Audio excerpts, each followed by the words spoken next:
ये अदालत दीवाने जज्बात में उबलती हुई मोहब्बत की दलीलें सुनना नहीं चाहती, अनारकली चाहती है। और अनारकली को मैं देना नहीं चाहता। तो फिर नस्ल तैमूर के जाहो जलाल की कसम, तुम इस अज़ीमुश्शान तख्त ताज से हमेशा के लिए महरूम कर दिए जाओगे। मुझे ये मंजूर है, लेकिन वो तख्त मंजूर नहीं जिसके पाए अनारकली के जनाजे पर रखे हूँ, वो ताज जिसकी कलकी में खुद मेरा ही दिल पैवस्त हो, मुझे मंजूर नहीं। मालूम हुआ कि तुम अपनी मोहब्बत की आग में मोहरों का ताज पिघलाकर एक रकासा के पैरों की पाजेब बनाना चाहते हो। दिलीप कुमार और पृथ्वीराज कपूर के बीच इस क्लासिक सीन को फिल्माया था लेजेंडरी निर्देशक के आसिफ जी ने। उस समय 1.5 करोड़ की लागत से 10 सालों तक बनी इस फिल्म को बड़े कैनवास की कल्पना करना और उसे अमली जामा पहनाना सिर्फ करामुद्दीन के आसिफ के ही बूते की बात थी। के आसिफ ने अपने जीवन में सिर्फ 2 फिल्मों का निर्देशन किया, 1944 में आई फिल्म फूल और मुगले आजम, लेकिन इसके बावजूद उनका नाम भारतीय फिल्म इतिहास में हमेशा स्वर्ण अक्षरों में लिखा जाएगा। हाल ही में प्रकाशित पुस्तक उन दिनों की बात है कि लेखक यासिर अब्बासी बताते हैं, मुगले आजम में कम से कम 100 बार देख चुका हूँ, लेकिन आज भी टीवी पे आती है तो मैं चैनल चेंज नहीं कर पाता हूँ। कमाल का विजन, कमाल का पैशन तो खैर उनका सबको पता ही है। मुझे तो लगता है जिस तरह का काम उन्होंने किया है उसको टॉप करना बड़ा मुश्किल है, सिर्फ मुगले आजम की बारे में ही अगर बात की जाए तो। यूं तो इस फिल्म का हर पक्ष मजबूत है, लेकिन इस फिल्म को दर्शकों के बीच लोकप्रिय बनाने में बहुत बड़ी भूमिका निभाई थी इस फिल्म के डायलॉग्स ने।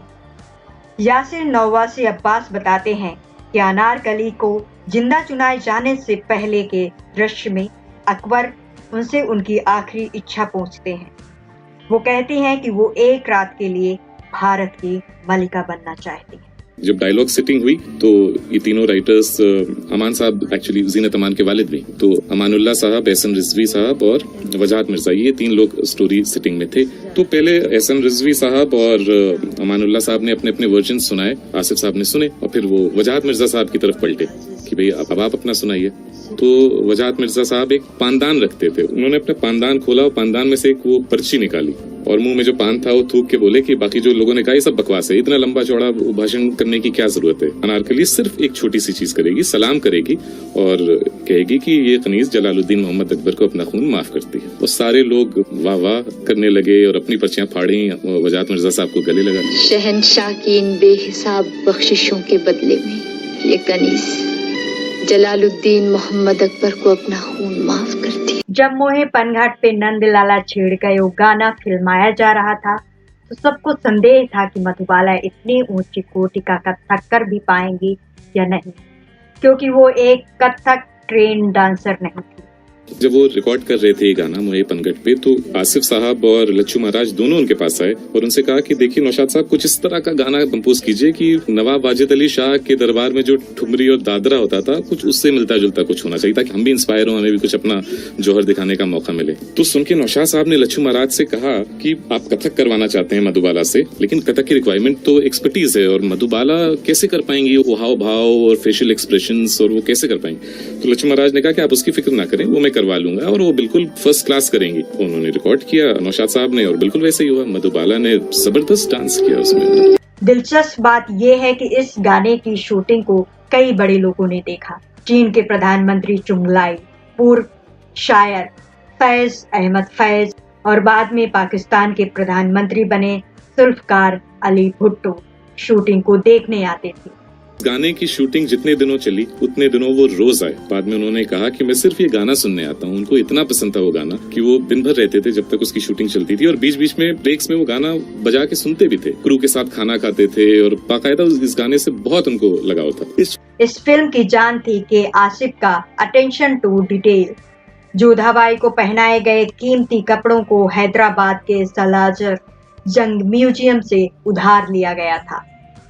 सेट में खंभे, दीवारें और मेहराबें बनाने में महीनों। खतीजा अकबर अपनी किताब द स्टोरी ऑफ मधुबाला में लिखती हैं, शीश महल का सेट बनाने में 2 साल लगे।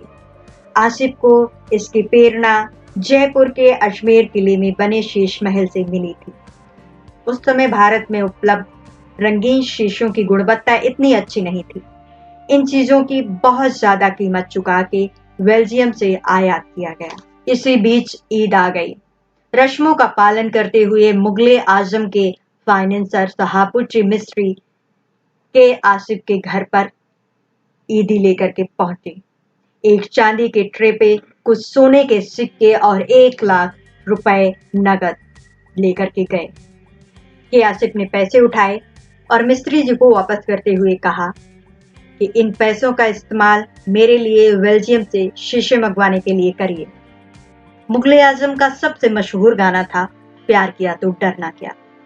इसके लिए लिखने और संगीत में ढालने में नौशाद और शकील बयानी को पूरी रात लग गई। जब लिखने की बारी आई, कंपोज करने की बारी आई, तो उसको लिखना सबसे बड़ी चीज थी, क्रैक करना जो मुश्किल था।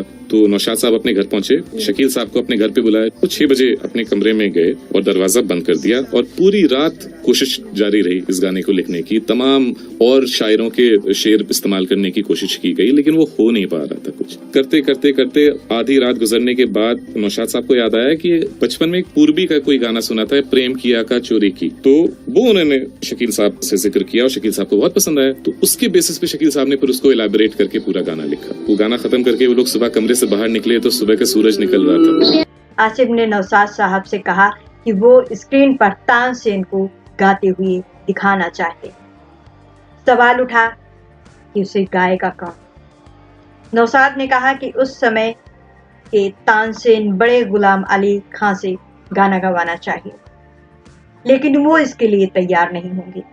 आसिफ साहब ने कहा कि वो आप मेरे ऊपर छोड़ दीजिए, आप उनसे एक मीटिंग फिक्स करवाइए। तो ये दोनों लोग पहुंचे, उन्होंने तारुफ कराया, ये आसिफ साहब हैं और ये चाहते हैं कि आप इसमें एक तानसेन के लिए एक गाना गाएं। तो बड़े गुलाम अली खान साहब ने कहा कि भाई नौशाद साहब, कोई और म्यूजिक इवेंट वगैरह हो तो आप मुझे बुला लीजिए, फिल्मों के लिए मैं नहीं गाता, क्योंकि वो बड़ी उस बंदिशों में गाना पड़ता है और मुझसे इस तरह से नहीं हो सकता। ये कह ही रहे थे कि एकदम से बीच में आसिफ साहब खामोश खड़े सुन रहे थे, फिर उन्होंने कहा था कि नहीं खान साहब, गाना तो आप गाएंगे। तो बड़े गुलाम अली खान साहब नौशाद साहब को बाहर ले गए कमरे के और कहा कि भाई आप ये किस सन के आदमी को ले आए हैं, मैं मना कर रहा हूँ, नहीं गाऊंगा, ये क्या मुझसे जबरदस्ती गवाएंगे और मैं इनसे इतनी बड़ी फीस मांगूंगा कि भाग खड़े होंगे। तो खैर ये लोग कमरे में वापस गए और उन्होंने आसिफ साहब से कहा कि अच्छा आप मुझे पैसे देंगे, 25,000 रुपए लूंगा, बताइए। आसिफ साहब ने फौरन चुटकी बजाई। अच्छा, आसिफ साहब के बारे में एक वो मशहूर था कि वो सिगरेट पीते थे और ऐश झाड़ने के लिए चुटकी बजाते थे। तो उन्होंने चुटकी बजाई और कहा कि बस 25,000, आप तो नायाब हैं, आप तो जो मांगते वो दे देते। खान साहब ने नौशाद साहब की तरफ देखा, उन्हें हैरानी हुई, क्योंकि उस वक्त में 300 से 1000 रुपए तक का एक स्टैंडर्ड बड़े से बड़ा सिंगर पैसे लेता था, 25,000 कोई कंपैरिजन ही नहीं है। और न सिर्फ आसिफ साहब ने उस गाने के लिए 25,000 रुपए दिए, बल्कि एक और गाना रिकॉर्ड कराया और उसके भी 25,000 रुपए दिए। मुगले आजम के अंतिम चरण में मधुबाला और दिलीप कुमार के बीच बातें बंद हो गईं, क्योंकि मधुबाला ने अपने परिवार के दबाव के चलते उनका शादी का प्रस्ताव अस्वीकार कर दिया था। फिल्म में दुर्जन सिंह का रोल करने वाले अजीत एक बार लिखते हैं, एक सीन में दिलीप कुमार को मधुबाला को थप्पड़ मारना था। कैमरा रोल हुआ तो दिलीप कुमार ने मधुबाला को इतनी जोर से थप्पड़ मारा कि वहां पर मौजूद सारे लोग स्तब्ध रह गए। शॉट तो ओके हो गया, पर लोगों को समझ में नहीं आया कि अब आगे क्या होगा। क्या मधुबाला वॉकआउट कर जाएंगी? क्या शूटिंग रुक जाएगी? इससे पहले कि मधुबाला कुछ कहती कि आसिफ उन्हें कोने में ले जाकर के बोले, मैं आज बहुत खुश हूं। ये साफ हो गया है कि वो आज भी तुमसे बहुत प्यार करता है। अपने आशिक के अलावा कोई अपनी माशुका के साथ ऐसे कैसे कर सकता है? आसिफ को मुश्किल इस बात की होती थी कि मधुबाला के पिता ताउल्ला खां अक्सर शूटिंग के दौरान वहां मौजूद रहते थे, लेकिन उन्होंने उनसे पिंड छुड़ाने के लिए नायाब तरीका ढूंढ निकाला। मशहूर फिल्म इतिहासकार बनी रूबिन अपनी किताब the Hollywood flashback collection of movies में लिखते हैं, जिस दिन दिलीप कुमार और मधुबाला के बीच अंतरंग प्रेम दृश्य फिल्माए जाने थे, कि आसिफ मधुबाला के पिता अताउल्ला खान को दूर रखने के लिए एक तरकीब निकाली। आसिफ को पता था कि ताउल्ला खान रमी खेलने के शौकीन थे। उन्होंने अपने पब्लिसिस्ट तारक गांधी को कुछ हजार रुपए देते हुए कहा, आज से तुम्हारा काम अगले कुछ दिनों तक खां साहब के साथ रमी खेलना होगा। तुम्हें जानबूझ करके हर बाजी में हारना होगा। सालों तक शूटिंग चलने के कारण फिल्म ओवर बजट हो गई और फिल्म के फाइनेंसर सुपुर्ति मिस्त्री यहां तक सोचने लगे कि फिल्म को के आसिफ से लेकर के सुखराब मोदी से निर्देशित करा दी जाए। इस फिल्म को बनने में बहुत वक्त लगा, 10 साल का अरसा गुजरा। तो जाहिर है जो फाइनेंसेस थे they went out of control और बिल्कुल शाहपुर जी तो बहुत ज्यादा खफा थे through out the making Asif साहब से, क्योंकि बजट बढ़ता जा रहा था और आसिफ साहब पानी की तरह पैसा बहाते थे बिकॉज ही वांटेड क्वालिटी और उसके लिए वो कोई कॉम्प्रोमाइज नहीं करते थे। तो एक दिन तंग आके शाहपुर जी ने फैसला किया कि अब मैं डायरेक्टर ही चेंज कर दूंगा, न ये डायरेक्टर रहेगा न मेरा खर्चा होगा। तो उन्होंने सोहराब मोदी साहब से बात की और एक दिन उनको लिया वो सेट पे दिखाने। शीश महल का सेट लग रहा था तो आसिफ साहब मौजूद थे वहां पे, तो खामोशी से देखते रहे। थोड़ी देर के बाद उठ के गए, सोहराब मोदी और शाहपुर जी के पास पहुंचे और बोले कि आपको ये फिल्म और जिससे मुकम्मल करवानी है करवा लीजिएगा, लेकिन ये सेट मैंने लगाया है और ये सेट मैं ही मुकम्मल करूंगा, क्योंकि सारी इंडस्ट्री कह रही है कि सेट पे शूटिंग करना इम्पॉसिबल है। तो अब मामला मेरे वकार का है, इस सेट पे मैं ही शूटिंग करूंगा और इस सेट पे अगर किसी ने कदम रखा तो मैं इसकी टांगे तोड़ दूंगा।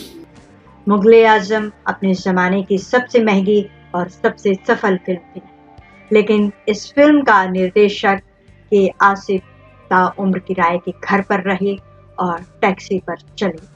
शाहपुर जी से नौशाद साहब ने एक बार पूछा, जब शाहपुर जी बहुत तंग आ गए थे, कि अगर आपको इतनी शिकायत है आसिफ साहब से तो आपने उनके साथ कोलैबोरेट क्यों किया, क्यों आपने उनके साथ मुगले आजम बनाने का फैसला किया और क्यों अब तक कंटिन्यू कर रहे हैं। तो शाहपुर जी ने ठंडी सांस ली और बोला कि नौशाद साहब एक बात बताऊं, ये आदमी ईमानदार है, मतलब इसने इस फिल्म में 1 करोड़ रुपए खर्च कर दिया है लेकिन अपनी जेब में एक फूटी कौड़ी भी नहीं डाली है, पूरा का पूरा फिल्म में इस्तेमाल करा दिया। बाकी सारे आर्टिस्ट वगैरह ने अपना कॉन्ट्रैक्ट कई दफा रिवाइज करवाया क्योंकि वक्त गुजरता जा रहा था, लेकिन इस आदमी ने बिल्कुल भी कोई धोखाधड़ी नहीं की, कोई पैसे का गबन नहीं किया। कोई और होता 10-20 लाख रुपए मार लेता, लेकिन इसने नहीं किया। ये आज भी चटाई पे सोता है, टैक्सी में 6 आना पर मील का किराया देके सफर करता है, सिगरेट भी जो पीता है वो दूसरों से मांग के पीता है। ये आदमी 20 घंटे तक लगातार खड़ा होकर काम करता रहता था। नमस्कार, मैं कामना। उम्मीद करती हूँ कि ये वीडियो आपको पसंद आएगा। चैनल को सब्सक्राइब करिए, वीडियो अच्छा लगता है उसे लाइक और शेयर जरूर करिए।